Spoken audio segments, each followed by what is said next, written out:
Okay guys, so for this video I'm going to be looking again at final accounts.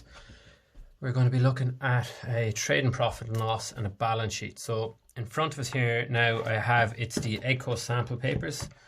I'm looking at sample paper H and it's section B, question 16.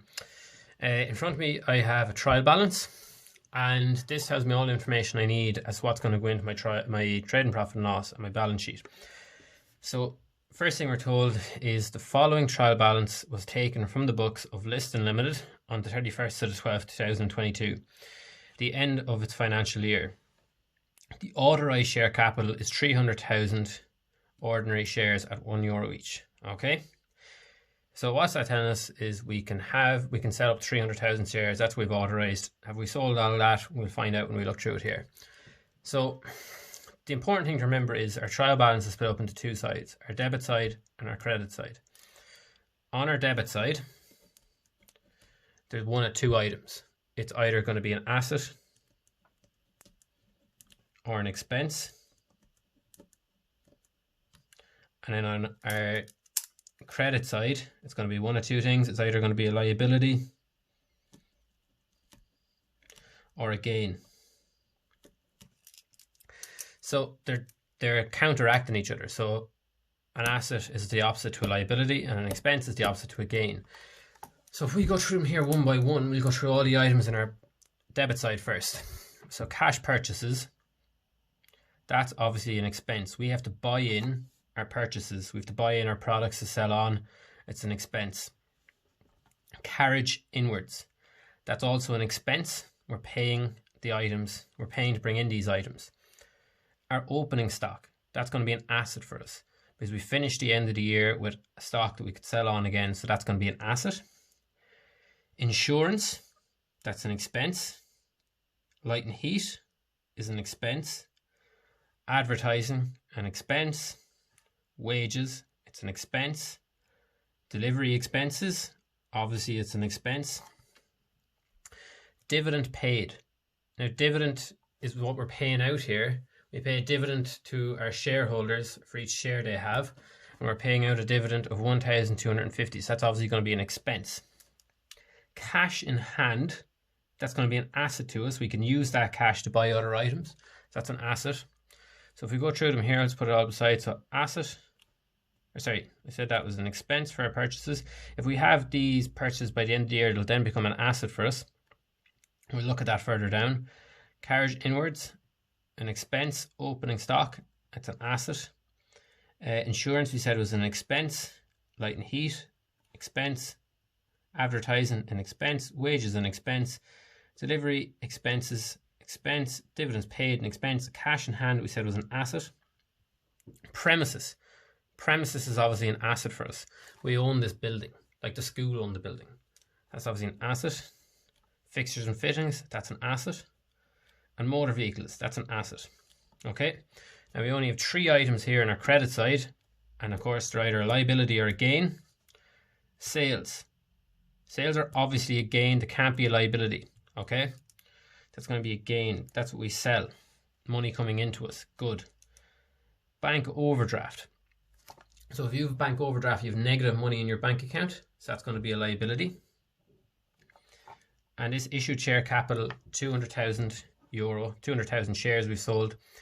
That's going to be a liability because we owe the money back to the shareholders. Okay. So them two sides will balance off each other at the end. And then we're told two little notes down here. We're told our closing stock is 21,500. Now we need that for two places. The two places we need that is our less cost of sales, and it's also a current asset in our balance sheet. And now depreciation of motor vehicles, 10%. Now sometimes we're actually given this figure. In this scenario, we actually have to work it out. So we're told it's 10% of motor vehicles. Now that's an expense for the business because their asset is depreciating year on year by 10%. So motor vehicles in this scenario, 53,000, we're getting 10% of 53,000. So 53,500 by 10% means we have depreciation of 5,350 each year. Now, that's not the question we're asked. We have to flick over to the next page to actually answer the question asked. So as you can see here, we're told you are required to complete the trading profit and loss account income statement by filling in the shaded boxes below and prepare a balance sheet statement of financial position as at the 31st of December 2020. So here we have our trading profit and loss, and here we have our statement of financial position, our balance sheet. So you're very familiar up here at the top. We always start off with our sales. Then we have our less cost of sales, we have our opening stock, purchases, add our carriage in. Then we have, that's the cost of the goods available. We didn't sell all of our goods available because we had closing stock at the end and we took that away. And that gives us 117,650 as our cost of sales. We now need to take away 195,000 away from our cost of sales. So we'll do that now. So 195,000 minus 117,650. That will give us a gross profit of 77,350. 350. Okay. So now we have our less expenses. In this one, it's not broken up into admin and selling and distribution, so we can just put them straight in. So if we flick back over to the other page, we should have 1, 2, 3, 4, 5 expenses and our depreciation of motor vehicles, and then our dividends is down here. So we should have 5 up here. The first one we can find if we go over here with our carriage outwards. Have we looked at that already? Yes, we have. Our carriage outwards is up here. You can see it there now. The next one we go down, we've looked at our purchases as well. Opening stock, we've done that already, but that's an asset. Insurance. That's one we need to put in. So insurance is 7,550. Insurance 7,550. Okay, so that's one ticked off. You can tick that off now as you go. The next one we have, you can see, is our light and heat, 6,800.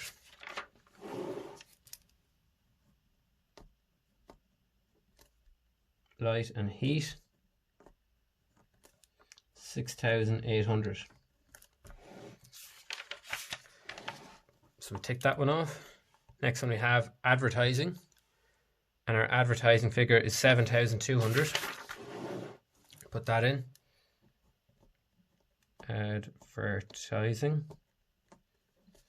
7,200. We have 2 more. Wages, 37,100.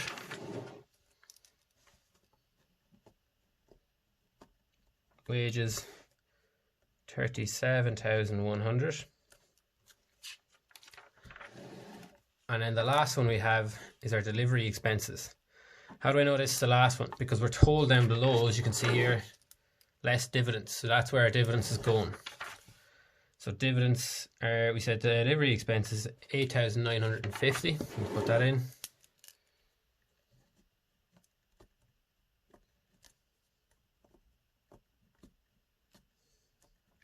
Delivery expenses, 8,950. Is that what it was? Yeah.